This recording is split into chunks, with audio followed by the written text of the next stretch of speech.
ఈయన లోపలికి వెళ్ళాడు. అలా కొండ గుహ ఉంది, సొరంగం అనమాట. ఏకంగా త్రిపురాంతకం నుంచి శ్రీశైలం దాకా వెళ్ళే సొరంగం ఒకటి ఉంది, ఎంతో గొప్పది.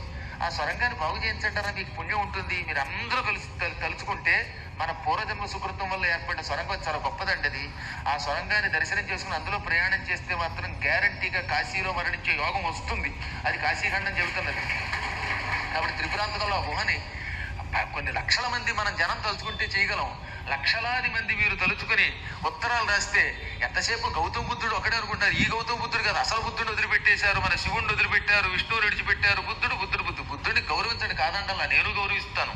కానీ అసలు మన సనాతన సంప్రదాయం పోతే అలాగా శ్రీశైలం దాకా త్రిపురాంతకం నుంచి ఒక అపూర్వమైన మార్గం ఆ సొరంగంలో ఉంది, మూసేసి కూర్చున్నాం.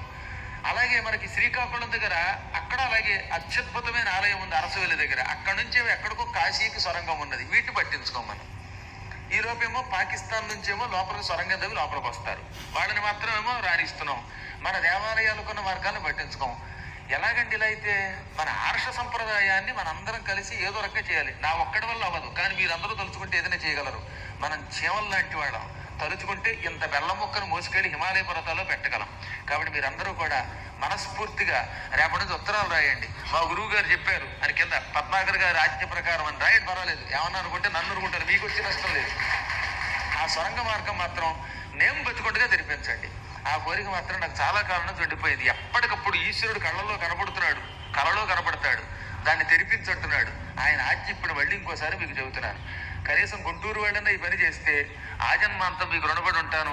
అప్పుడు నేను మీకు గురువుని కాదు, మీరే నాకు గురువులు అవుతారు ఆ పని చేయగలిగితే. సరే, మొత్తం మీద ఏది ఏమైనప్పటికీ కూడా ఆ సొరంగ మార్గం ఎంతో దూరం ఉన్నదట. ఆ గుహలో వెళ్ళగా వెళ్ళగా వెళ్ళగా సూర్యుడిలా వెలిగిపోతున్న మణి ఉయ్యాల తొట్టి కనపడింది. అందులో పిల్లాడి దగ్గర కట్టబడి